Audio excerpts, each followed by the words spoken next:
ndabahaye mwaramutse canke mwiriwe bivana naho muherereye bakunzi b'ikiganiro warubizi. Uyu munsi tukaba tugiye kubayagira umugabo yabiciye biracika mu muziki, nawe si uwundi ni Bob Marley. Yamenyekanye mu ndirimbo z'umudiho wa Reggae, mbere gushika n'ubu akaba afatwa nk'umwami w'umudiho wa Reggae. Indirimbo ziwe usanga zarimwo ubutumwa, aho yiyamiriza indyane zo kw'isi hagati y'abana bariya na cane cane ivangura ry'amoko. Aha twokwibuka nk'indirimbo yiwe yise Together as One. Bob Marley hari amajambo menshi yagiye avuga mu buzima. Akarorero yagira ati, ntuze witege ko Imana igikorera ivyo nawe udakorera abandi. Yashaka kuvuga yuko rimwe na rimwe usanga umuntu yama yipfuza ko Imana imikorera ibyiza, kumbe nawe atanu umunsi n'umwe arigera akorera iciza mugenzi we. Ibindi rero vyaranze Bob Marley muri iki kiganiro. Jewe ndi Izidori Habonimana, akaba arije ngiye kubashikiriza kino kiganiro. Reka kandi ndabasabe gufyonda kuri subscribe kugira ngo muba bambere kuronka ibiganiro vyacu, muce mwongera mufyonde kuri aho gakengeri kazi ruhande, mutibagiye kubisangiza abandi.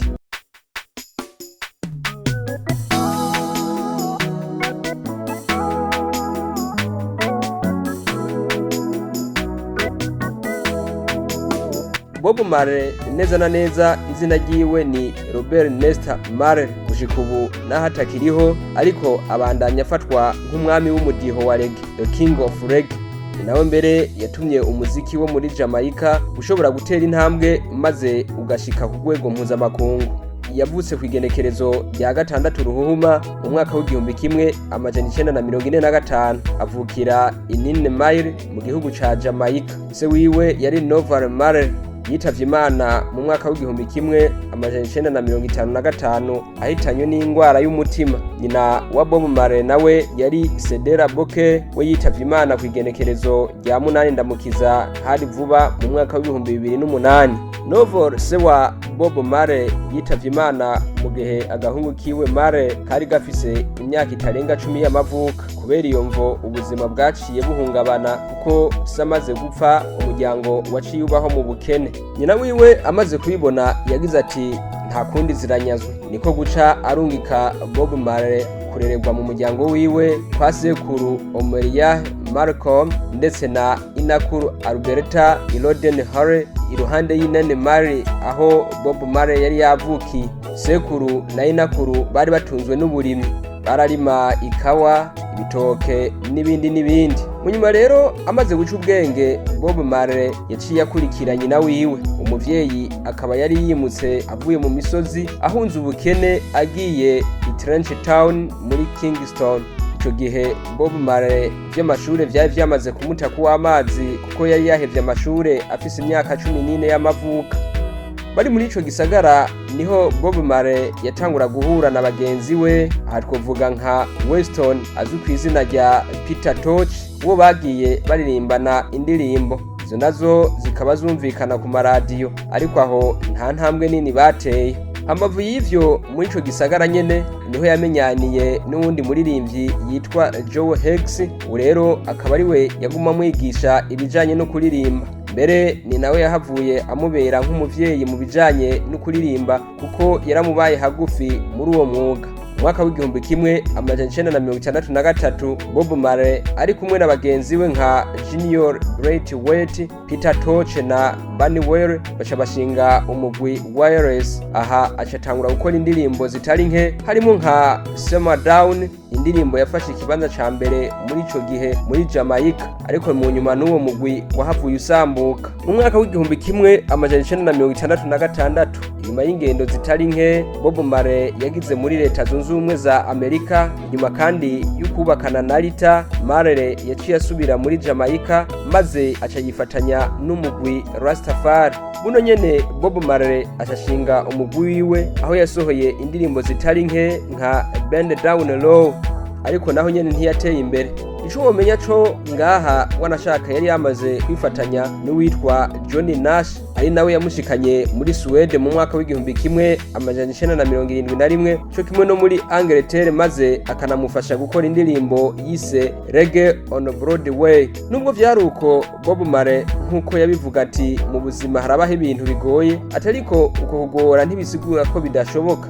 ico civugo yarakigendera kuko naho yariko agenda agerageza vyanka ntiyigeze acika intege.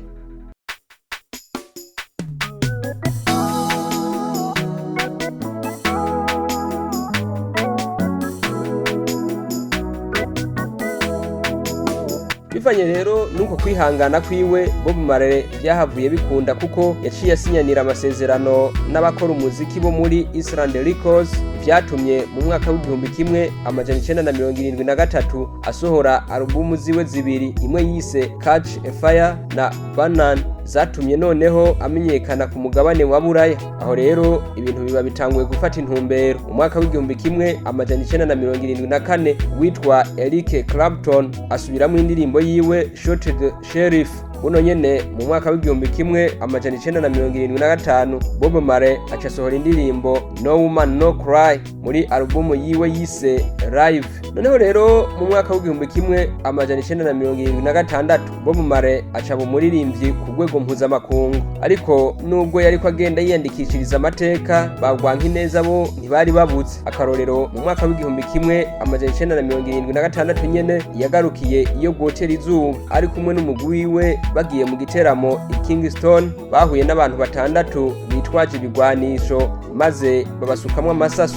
Marley arakomereka ku kuboko, mu ikaraza no mu itako. Umugore wiwe Rita nawe nyene arakomereka mu mutwe, cyo kumwe n'uwitwa Don't Leila, umunyamerika bari basanzwe bafashanya mu by'umuziki, nawe nyene arakomereka. Bob Marley ayibonye uko acahungira i Londres mu Bwongereza, ariko n'ahandi ntiyigeze arera amaboko kuko muri ico gihugu niho yasohoreye alubumu yise Exodus.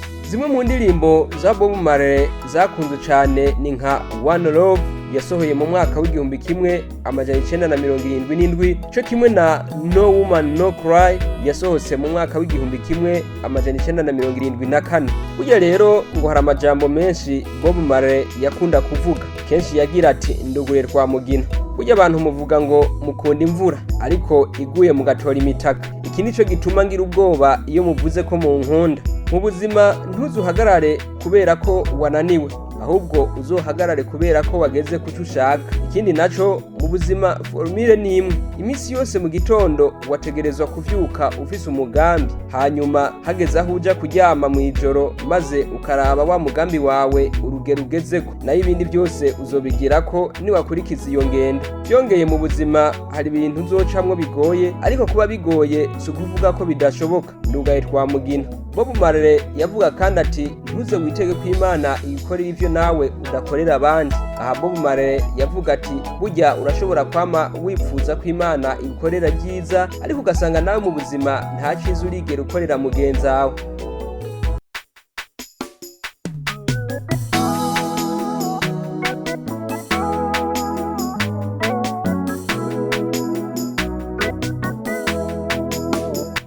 Mwaka w'1977 Bob Marley yagiye kwa muganga maze bamutora ingwara y'ibivyimba bita melanome. Abaganga bamubwira ko ategerezwa kubagwa, ariko aravyanka, aca yibandaniriza umuziki. Asohora alubumu zitatu, Kaya, Babylon by Bus na Sevavor. Iruhande y'ivyo abandanya anagirisha ibiteramo vy'urutavanako mu mihinga itandukanye. Nayo mu mwaka w'1980 ibintu bitangura kumukomerana, yangwara yahavuye imuviramo cancer, ariko n'ahandi arinumira yibandaniriza ibiteramo, ariko vyahavuye vyanka ashaja mu bitaro mu gisagara ca Miami. Muri ivyo bitaro ntiyahavuye kuko kwigenekerezo rya 11 Rusama umwaka w'1981 ari mu gatiro yahavuye agirayo maze aracikana. Yaguye aho nyene mu gisagara ci Miami muri leta ya Floride muri leta zunze ubumwe za Amerika. Bob Marley yapfuye akiri muto ku myaka itarenga 36 y'amavuka.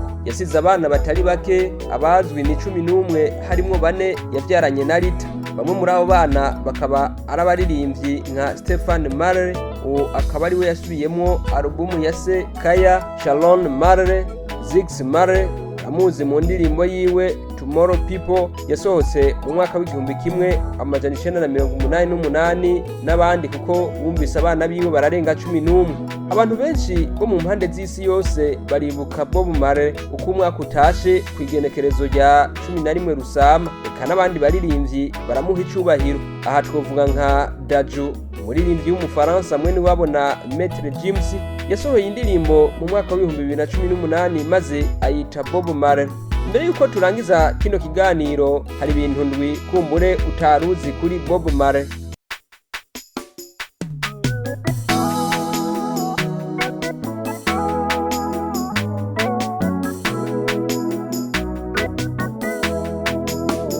Icambere, Bob Marley nubwo wumva yabaye icamamare, nimwe bavuga ngo nta utanga Imana kwihebura, kuko aha womenya ko Bob Marley yabaye umusudere muri Leta Zunze Ubumwe za Amerika mu mwaka w'1966. Ubugira kabiri, Bob Marley yari afise umuryango wagutse, abana benshi, abazwi ni 11, kandi ngo yabavyaye ku bagore 8. Ikigira gatatu, Bob Marley yarigeze gusohokana n'umugore wa mbere ku isi yose, Chande Breakspear, yari yabaye Miss Monde mu mwaka w'1976, mbere anamuvyara ku mwana Damia Marley.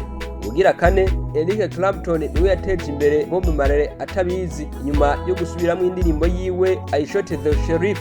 Gatanu, Bob Marley ngo yahambanywe na Bibiliya yiwe, igitari ciwe, cyo kimwe n'iperike yiwe yari igizwe n'amadrede, umupira w'amaguru yakina, cyo kimwe n'agatabi gakeyi. Ugira gatandatu, Bob Marley nyina yari umwirabure wo muri Jamaica, se nawe yari umuzungu, ariko we yavuga ati jewe sindi umuzungu canke umwirabure, gusa ndi umwana w'Imana. Ubwa nyuma, Bob Marley ngo yoba yarashatse kubakana na Anna Wintour mu mpera y'umwaka w'1976, ubu nawe akaba ari umumenyeshamakuru mu kinyamakuru cyo muri Amerika.